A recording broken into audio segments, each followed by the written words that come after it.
Hoje nós vamos falar sobre registro de software NPI. Mais do que obrigatoriedade de algumas licitações, vamos falar também da legislação, por que registrar o software, vantagens e benefícios, e também do processo de registro do NPI. Este tema quem nos traz é o programa Competências em Jogo. É um programa de educação empresarial do Instituto ECART. Sejam bem-vindos. Sou Alexandre, diretor de novos negócios do Instituto ECART e também sou diretor do Grupo Mário de Almeida. Estão aqui comigo Custódio de Almeida, sócio-diretor da Mário de Almeida Marcas e Patentes, e Eduardo Quadros, que é engenheiro, especialista em patente, desenho industrial e também em software. Sejam bem-vindos. É importante a gente falar dessa matéria aí sobre software, né? Que é algo bem amplo que tem acontecido. A gente dorme em colchões que têm controles eletrônicos, a cafeteira tem Wi-Fi, a televisão tem comando de voz, o nosso relógio tem conectividade com o celular, o próprio celular hoje é um computador, e tudo isso tem a gestão do software, né? O hardware não vai funcionar sem um software. Difícil é viver sem um software hoje. Exatamente. Bom, então, do nosso tema, vamos começar passando aí pela parte da legislação, né? Que acaba sendo importante a gente ver aonde está localizado toda essa proteção com o registro de software.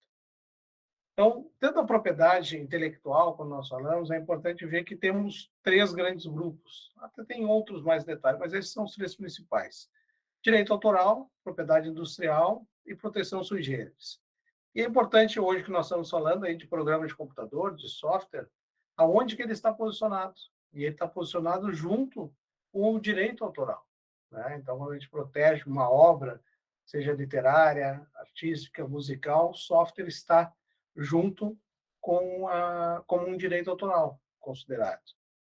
As legislações que tem em torno, né, do software, tem a lei do direito autoral, vamos dizer que seria a mãe da lei do software, a lei do direito autoral, a 9.610, a lei do software, 9.609, o decreto 2.556, que designa o INPI como instituto oficial para registrar os programas de computadores, os softwares, a Convenção de Berna, que ela dá uma abrangência internacional para o registro de software. O Brasil é um dos signatários, mais de 179 países são signatários, todos os principais, como os Estados Unidos, Espanha, França, Argentina e outros tantos, né? China, Japão. Isso significa que, ao fazer um registro de software no Brasil, ele é estendido para todos esses países signatários da Convenção de Berna. A Instrução Normativa 99/2019, que detalha todos os procedimentos relativos ao registro, a Resolução 217, que institui a tabela de retribuições. Então, repassar alguns aspectos rapidamente das principais, são a lei do direito autoral e a lei do software, né? A lei 9.610 fala, né?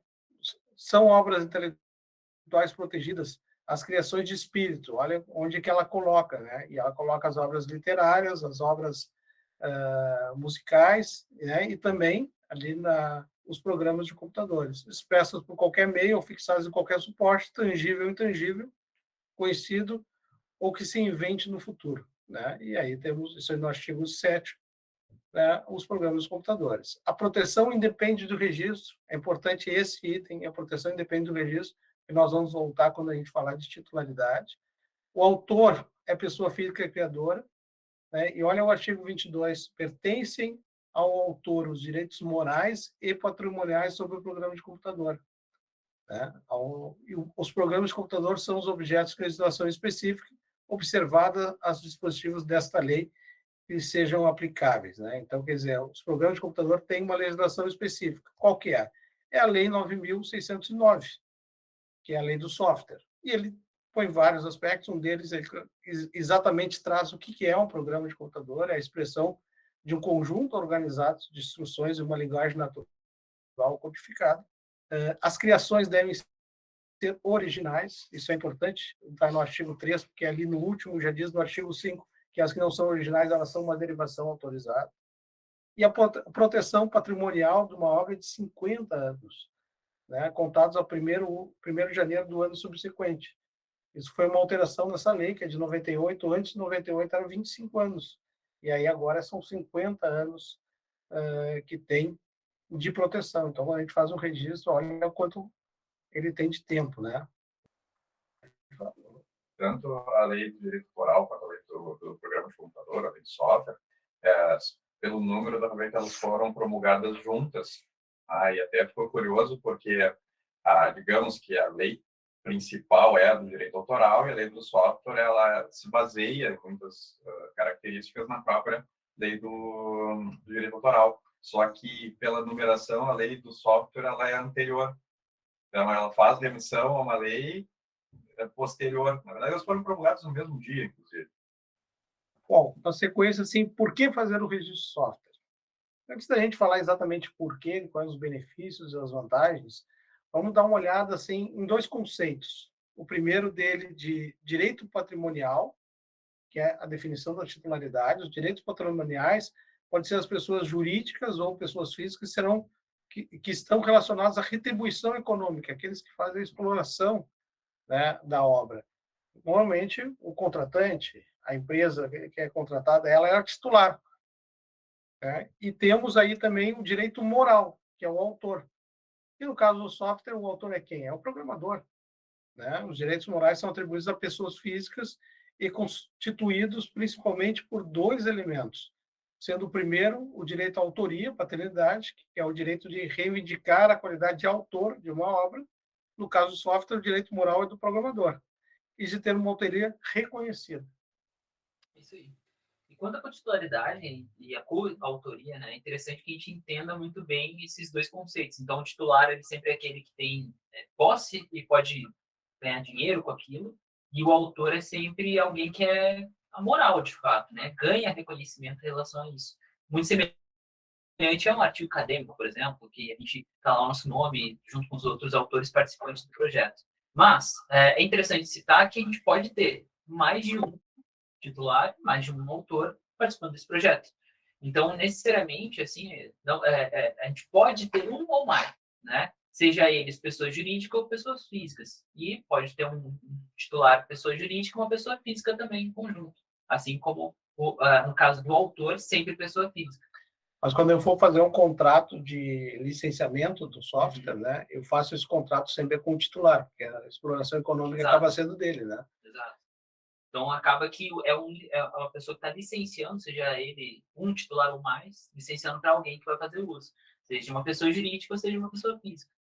O autor, na verdade, ele cede esses direitos patrimoniais para uma outra pessoa física ou outra pessoa jurídica. Então, ele tem reconhecido, né, a autoria, mas ele não pode fazer a gestão patrimonial disso, isso pertence ao titular. Perfeito. Então, é importante isso, vai ter uma parte que a gente vai falar de licitação, que é também fundamental que essa titularidade esteja na posse da pessoa correta, né? Bom, vamos falar de algumas vantagens que nós temos para fazer o registro, né? Por que fazer esse registro? Uma delas é a segurança jurídica, né? A produção de prova de autoria. Hoje, imagina quanto tem gente copiando, né? E empresas investindo no desenvolvimento e alguém pega esse código-fonte ou tem acesso, ou um funcionário que trocou de empresa. Como é que eu vou provar que ele copiou?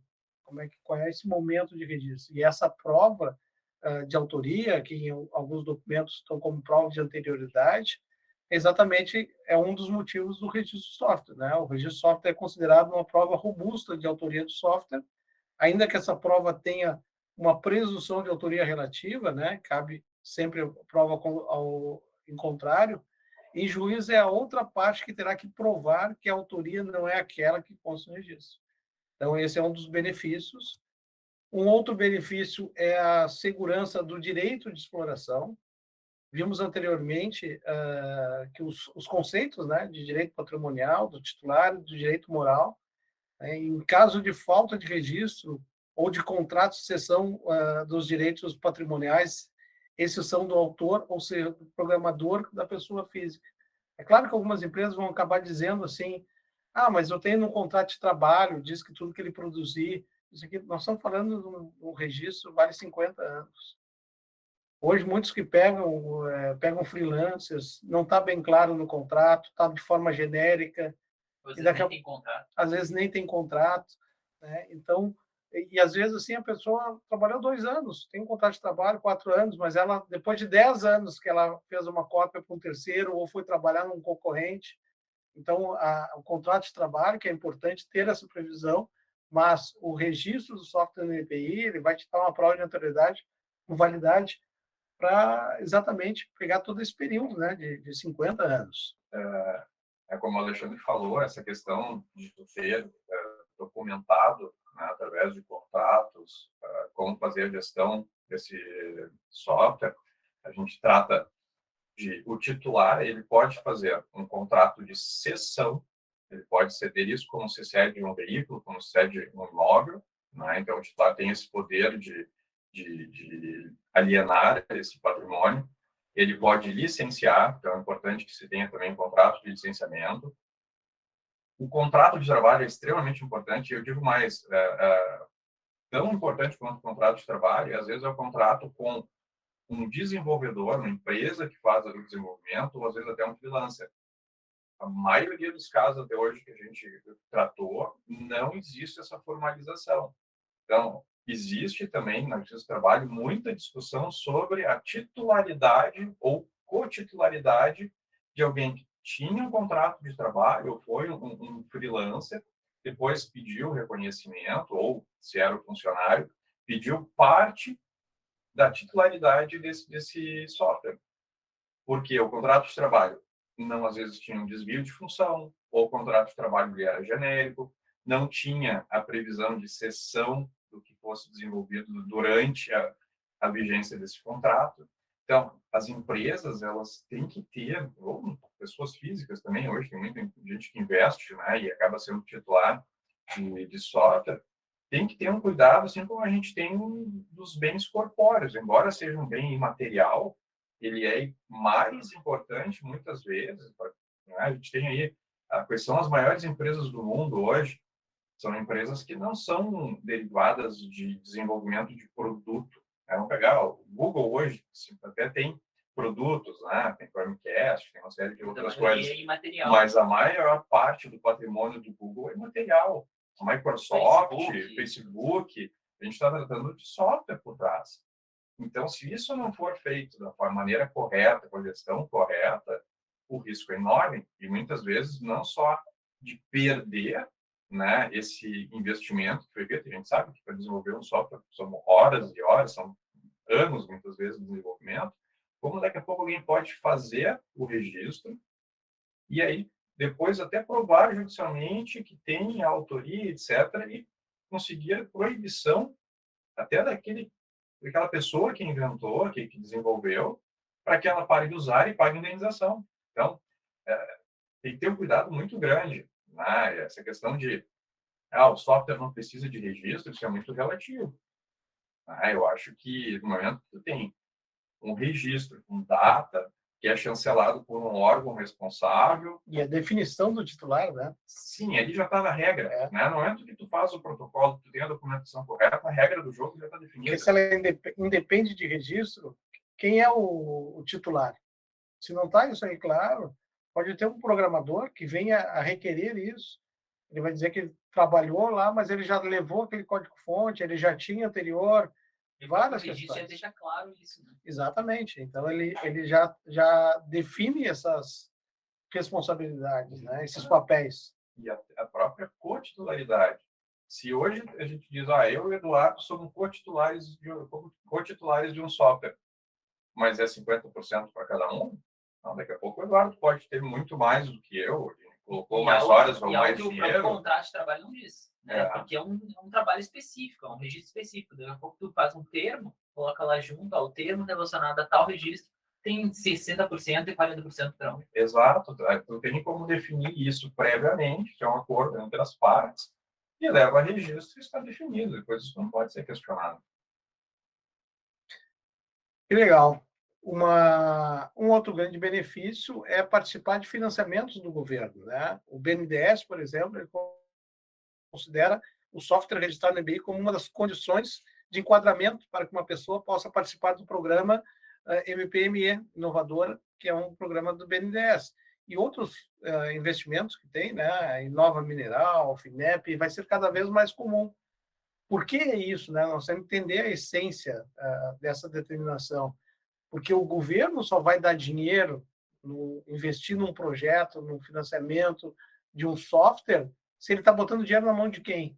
Do titular? De quem tem a exploração, o direito patrimonial sobre aquele software. Imagina ele colocar um dinheiro num projeto e aquele software for de um outro terceiro que não faz parte do projeto, né? Ou que tem uma discussão de quem é o titular com autores passados porque não tinha o registro. Então, para te participar desses financiamentos, é cada vez mais comum que tenha exatamente o registro de software. Não, e tanto é que, por exemplo, no caso da FINEP, está com um edital aberto agora, uma comunicação entre empresa e universidade. O que diz lá no edital? Que tu não precisa nem ter a concessão daquele ativo. E pode ser qualquer tipo de ativo, que inclui, então, o registro de software, que é o tema da conversa. Então, se eu tiver pelo menos um pedido ou o registro sai muito rápido e tiver constatando lá que, olha, minha empresa está desenvolvendo esse projeto com a Universidade X. Bom, daqui a pouco entra valor financeiro, um investimento para poder colocar mais pessoas naquele software para avançar, para constituir uma empresa, para realmente colocar esse projeto à frente. Isso é só um simples caso. BNDES, Inova Mineral, são outros editais que geralmente acabam pedindo pelo menos um ativo que está requerido no NPI. E o NPI não deixa de ser, né, um órgão do governo que institui isso bem às claras. É um meio de segurança também para dizer que realmente tu desenvolveu algo, né? E que tu merece aquele investimento. Bom, e um outro que é, assim, talvez seja o carro-chefe que as pessoas têm nos procurado, né, que tem agitado muito esse mercado de registro de software, que é a obrigatoriedade em editais de licitação. Então, até é bastante comum, né, ligar aqui para a empresa pedindo um certificado daqui menos de 10 dias, né, porque acaba a pessoa está participando e ela não era algo tão comum em editais passados, é a obrigatoriedade, principalmente quando tem editais de sistemas, né, ou que envolvam softwares, que tenha o registro. E ela parte muito parecido com o que o Eduardo estava falando da origem, no caso lá do financiamento. Ele também imagina uma prefeitura, ela vai pegar um software, né, e vai colocar para atender todos o seu município, e aquele software, depois que ela licitou, está instalado, está em funcionamento, existe uma questão judicial entre quem é o proprietário, quem é o dono. Quem vendeu para ele e ganhou a licitação não é o titular. Imagina tem esse problema. E por isso que muitos editais, né, eu digo assim, nos últimos 4 anos, principalmente, eu peguei aqui como exemplo o edital do município de Novo Hamburgo, no Rio Grande do Sul, né, um pregão presencial número 94/2021, que ele deixava como qualificação técnica, exatamente, o item E, registro definitivo, né, definitivo, ou seja, com certificado emitido, de propriedade em nome do licitante, esse aqui ainda obrigava, não tinha que ser o nome do licitante, do programa de computador fornecido junto ao INPI. Olha que quanto tem acontecido, tenho certeza as empresas que participam de licitação estão começando a ver essa necessidade e eu vejo essa licitação é o que está agitando o mercado, mas tem outros tantos benefícios.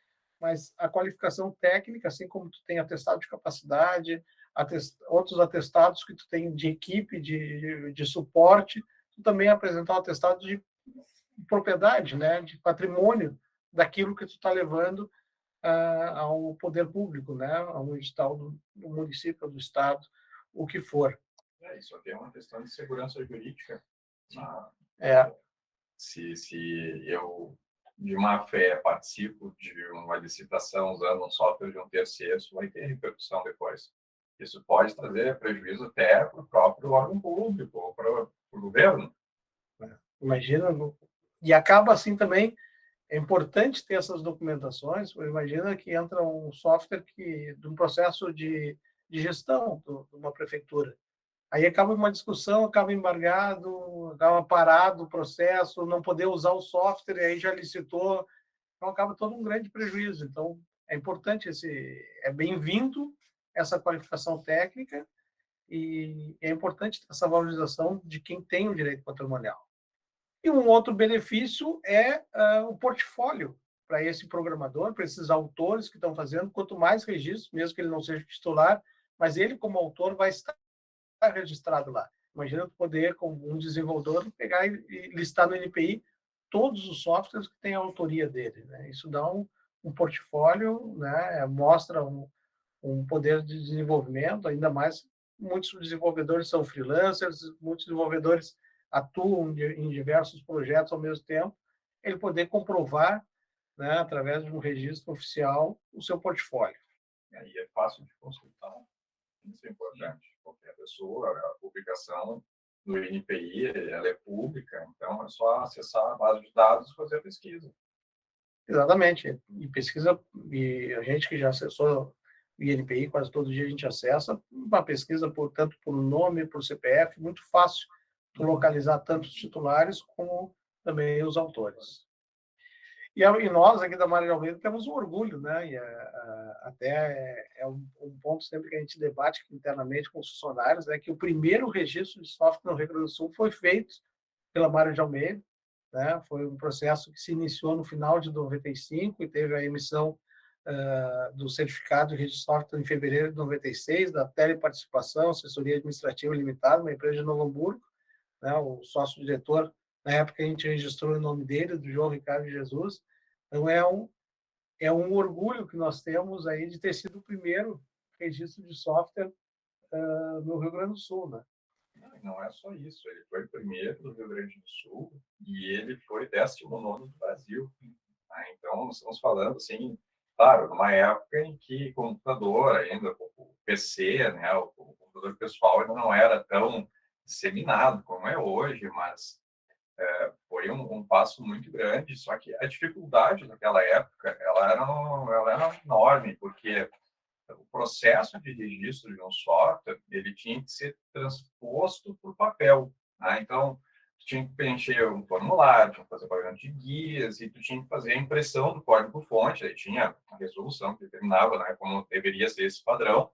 E tu tinha envelopes. Então, eu não me recordo agora, acho que a cada 500 páginas era um envelope, eu não me lembro mais. Envelopes lacrados? Eram envelopes lacrados, né, e tu pagava por envelope. Então, quanto mais complexo o software, quanto maior a quantidade de folhas, mais caro se tornava.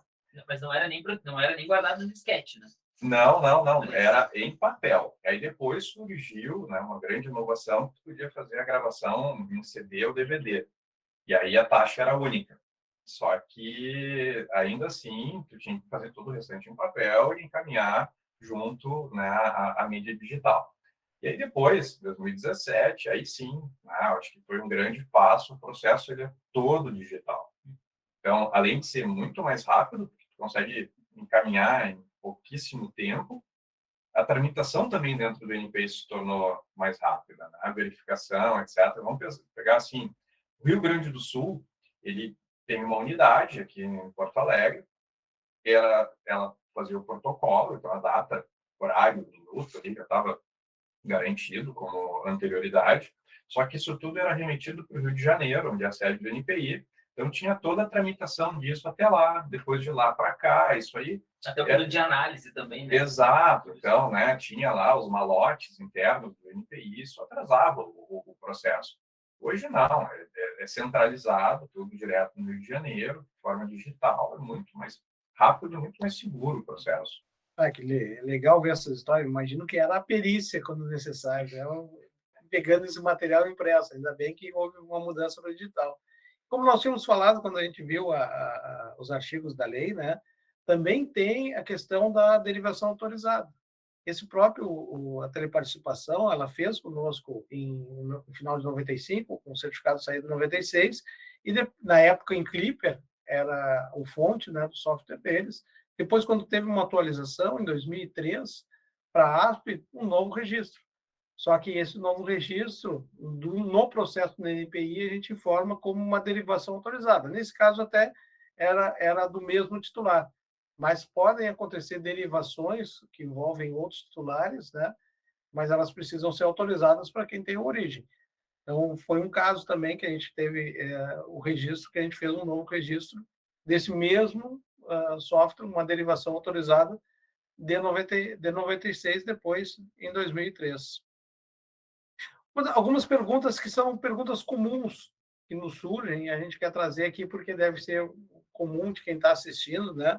A proteção é apenas para aquele código-fonte, né? A proteção é muito maior do que o código-fonte específico, né? Ele protege toda a estrutura de programação que se chegou naquelas funcionalidades, todo o caminho que foi feito para chegar naquelas funcionalidades, né? Em caso de uma cópia não autorizada, né? Mesmo que seja feito outro código-fonte, um perito de software ele vai conseguir identificar similaridade, mesmo que ele veja em linguagens diferentes.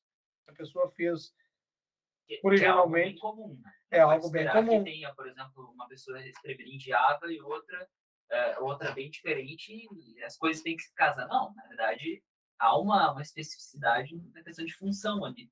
Então, consegue chegar isso, embora tenha linguagens diferentes. Exatamente, e consegue se identificar. Isso é importante, porque a proteção original, a gente tem que entender isso aí, não poderia ser só o código-fonte naquela linguagem. No momento que tem uma lei que dá uma proteção de 50 anos, é claro que a tecnologia... Novas linguagens. Exatamente, a tecnologia ela vai evoluir uma troca de linguagem. Que é o caso desse primeiro software que a gente fez. Exatamente. Já é superada, né, tipo de linguagem. Exatamente, Clipper superado, o próprio novo registro que ele fez em ASP, e isso vai tendo a evolução, mas existe aquela codificação que deu a origem, né? E ela é importante em caso de perícia, um perito consegue identificar mesmo com a troca de linguagem. Outra pergunta comum, né? O registro de software garante exclusividade da funcionalidade? Não, né? Não garante exclusividade, né? Basta a gente pegar assim, exemplo, né? O Uber, o 99, o Cabify, eles fazem a mesma funcionalidade, né?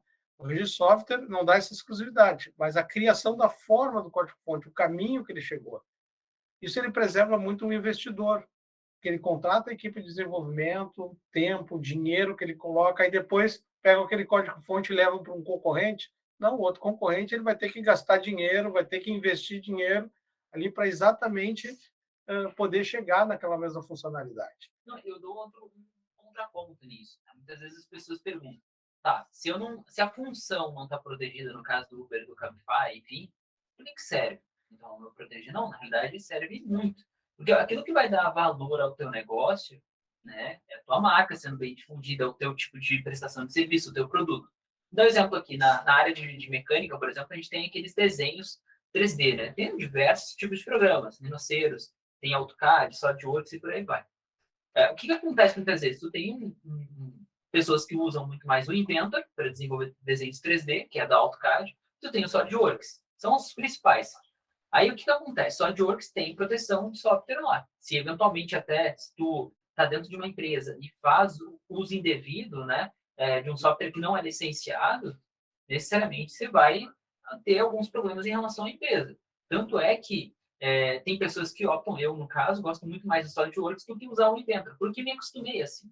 Ou seja, o que eu quero dizer com isso? Embora eles tenham proteção e tenham programas que são semelhantes, no sentido de ambos vão desenvolver desenhos 3D, você consegue, então, difundir a tua marca, né, difundir o teu tipo de programa dentro de universidades, dentro de cursos aí, e melhorar cada vez mais o teu programa, embora ambos tenham até funcionalidades iguais, né? Pode ser que até a função no sentido de código seja muito parecida um com o outro, mas eles ganham na questão de usabilidade, das funções como elas são dispostas nos programas, né? E eles vendem muito para as empresas, tanto o Inventor quanto o AutoCAD. Então, assim, acaba que, de certa forma, o que vai condicionar o teu sucesso não é o fato de ter o registro, não. Isso só te dá uma segurança por trás. Porque se eventualmente alguém infringir o teu software, tu tem como pedir uma indenização ou entrar com alguma notificação em relação às pessoas. Então, isso que é importante, né? E falando sobre ampliação de proteção, a gente não só tem um registro de software, né? Mas a gente pode ter diversos outros tipos de ativos que estão em conjunto a esse software aqui. Por exemplo, um programador desenvolveu. Se ele visa, por exemplo, ter uma marca para o produto dele, uma marca para o produto, aliás, para a prestação de serviço ou até mesmo para a empresa, já temos aí uns 3 tipos de marca. por exemplo. Eventualmente, eu sempre dou esse exemplo que é bem simples de se entender quando é que a gente tem uma patente, por exemplo, quando a gente lida com software. A nossa legislação brasileira, ela é bem restrita nesse aspecto, diferente das outras, no caso, na Europa e nos Estados Unidos, que é um pouco mais abrangente. Mas a gente consegue, eventualmente, enquadrar um software como uma patente. Quando? Num primeiro momento, a gente entende que tu precisa ter um hardware em conjunto a isso. Ou seja, tu precisa ter um dispositivo que opere, que execute essa linguagem de programação. E eu sempre dou o exemplo de... imagina que tem uma máquina lá de frangos. Ela, necessariamente, ela precisa receber o frango, virar e fazer o corte da coxa para depois fazer a separação. Tu tem uma linguagem de programação por trás disso, tu tem um maquinário, que é um equipamento que executa essa linguagem, e tu tem uma metodologia, uma sequência de etapas que desencadeia isso. Ou seja, então eu tenho a marca do produto, eu tenho um registro de software que tem uma linguagem ali, você tem também a patente do maquinário, por que não? Né? Então, você tem uma série de proteções ali envolvidas. E aí, fora isso, você pode ter, nesse exemplo que eu dei, um desenho industrial, que é a proteção do design. Você pode ter também, anteriormente, imagina que está partindo do zero essa máquina, eventualmente um segredo comercial. E assim, nesse conjunto, assim, dependendo de cada caso, tu pode ter diversos tipos de proteções incluídas. Né? Então, é importante a gente ter essa clareza de que nem sempre tu vai ter a proteção de software, ou só de software, ou também em conjunto. Claro que a gente também... São concomitantes, exato. E, às vezes, não necessariamente tu precisa ter um hardware executando isso. Olha que interessante. Muitas vezes, esse é o entendimento. Para te ter uma patente, na verdade, tu precisa ter o quê? Uma metodologia, uma sequência de etapas executando tal função. A gente precisa ter um problema técnico sendo solucionado. Então, é por aí que a gente pensa quando a gente quer atingir uma patente também em conjunto.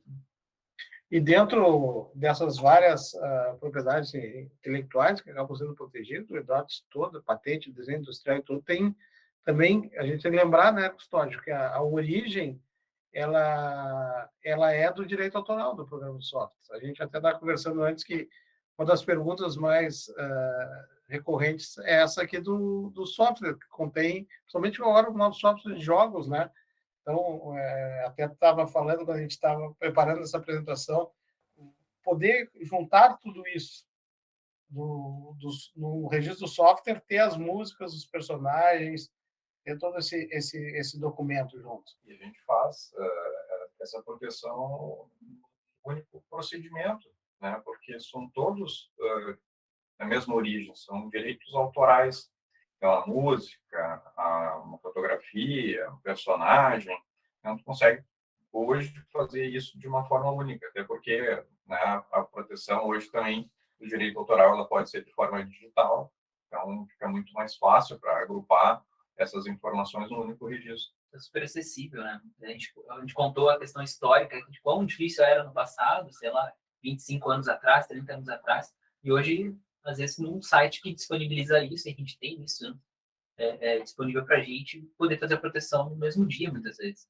Não, a gente não vai tão longe assim, não é 20, 30 anos atrás, eu acho que menos de 10 anos atrás, o direito autoral, principalmente, ele ainda era feito através dos escritórios, né? Tinha, dependendo do tipo de registro, podia ser Fundação Biblioteca Nacional, Escola de Belas Artes, e tinha que ser através de envio por correio, entrar no processamento, e é um processo extremamente longo. Né? Hoje, você consegue fazer em um turno. Era semelhante ao caso do direito, o registro de software antes de 2017, também. Exato. Com envelopes, com tudo. O próprio processo de marca, de patente também, ele era em papel até pouco tempo atrás. É verdade. E uma outra pergunta que é comum é: toda alteração que eu fizer tem que registrar de novo? Não, não é necessário toda alteração. É importante que a gente não está... O registro de software não é um controle de versão. Na verdade, ele está definindo uma prova de anterioridade para, em caso de uma perícia, poder comprovar a titularidade, a origem desse software. Isso que é importante. Então, mesmo que a gente registre o software, tem alguns bugs, tem algumas melhorias que são feitas, a origem está preservada para aquele registro. Não é cada versão, cada operação precisa registrar. Agora, claro, se tem uma alteração que tu vai criar novas funcionalidades, uma alteração muito grande, aí vale o registro, para proteger essas novas funcionalidades. Mas quando são pequenas adaptações, não tem, até para não entrar numa loucura de a cada nova versão que for colocar, fazer registro. Mas se aquela nova versão não tem uma diferença grande que venha a atrapalhar uma possível ação judicial, uma perícia necessária, não tem por que registrar. Agora, se tem novas funcionalidades, tu tem que proteger essas novas funcionalidades, esse código que chegou a essas novas funcionalidades, aí vale um novo registro, né, sendo feito para esse software. Bom, já vimos aí que por que registrar, as vantagens, benefícios, algumas perguntas mais frequentes, a questão das licitações. Como é que é o processo de registro de software? Aqui a gente pode dizer que é a parte mais fácil, basta ligar para nós, né? Liga para a Mário de Almeida, nós já está feito. Mas para explicar para as pessoas assim o processo, ele segue algumas etapas. Desde a preparação de quais são os códigos-fontes que nós vamos proteger, e aí pode ser mais código-fontes, botar as músicas, vídeos, personagens, tudo que compõe, né, essa preparação desse artigo.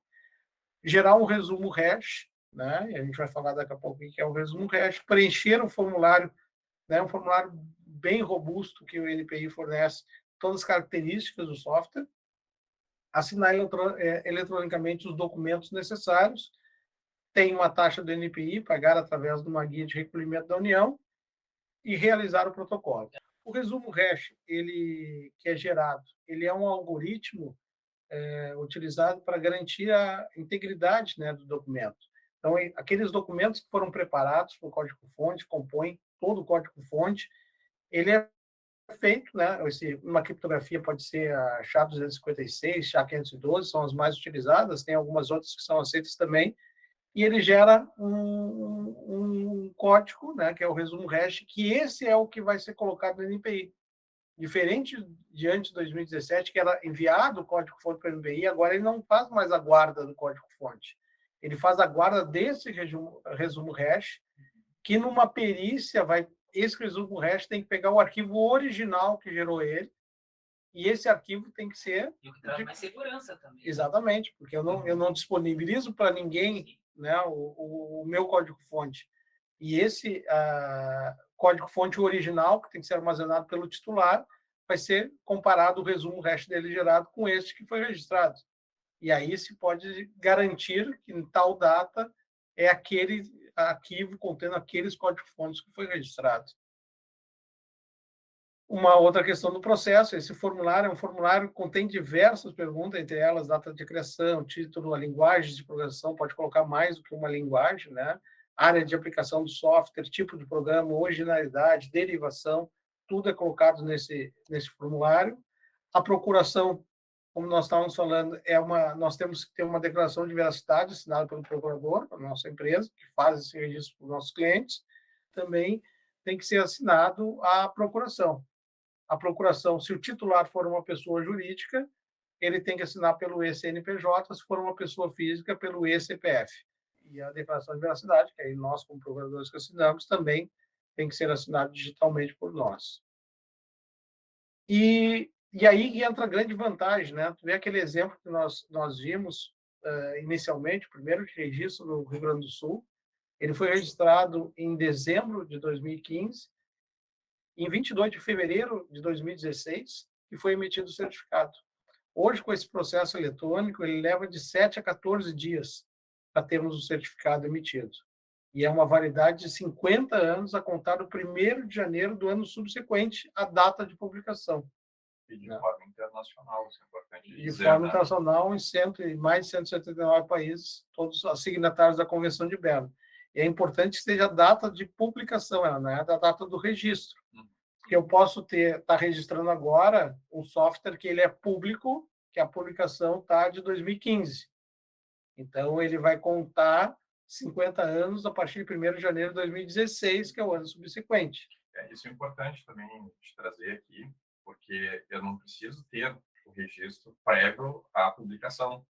Eu posso pegar alguma coisa publicada anos atrás e fazer o registro agora. Porque eu faço só, claro, eu tenho que ter provas disso depois, para provar que naquela época eu fiz a publicação desse software. Recentemente, uma empresa da Bahia entrou em contato conosco, fez o registro para a gente, ele tinha participado de uma licitação, só que ele era um software dele de 2013. Só que para participar da licitação ele precisa do registro de software, ele não tinha. Nós fizemos agora, em 2022, mas ali na data da criação e na data de publicação estava uma data de 2013. Mas era necessário para ele definir a titularidade e apresentar na qualificação técnica dessa licitação. Então, é importante, mas, claro, existe a declaração da data de criação e data de publicação, mesmo que seja feito agora, pode ser uma anterior. E a publicação, por exemplo, se ela foi de 2013, essa validade de 50 anos não conta agora de 2022, ela retroage lá, ela vai desde a data de publicação. Bom, para encerrarmos esse nosso papo sobre registro de software, convidar a todos a entrar no site da Mário de Almeida. Lá nós temos um e-book disponibilizado sobre registro de software, bem completo, com essas informações que teve aqui nesse vídeo, com outras tantas mais detalhadas, maiores detalhamentos da legislação, do processo. Então, convidar a todos para acessar. E queria agradecer, né, ao Custódio e o Eduardo por esse bate-papo e convidar a todos para continuar assistindo nossos vídeos, assistindo nosso canal, inscrevam-se no nosso canal para vários projetos de educação empresarial que nós estamos trazendo. Hoje trouxemos um tema de propriedade intelectual. Vamos ter seguidamente vários vídeos à sua disposição. Muito obrigado.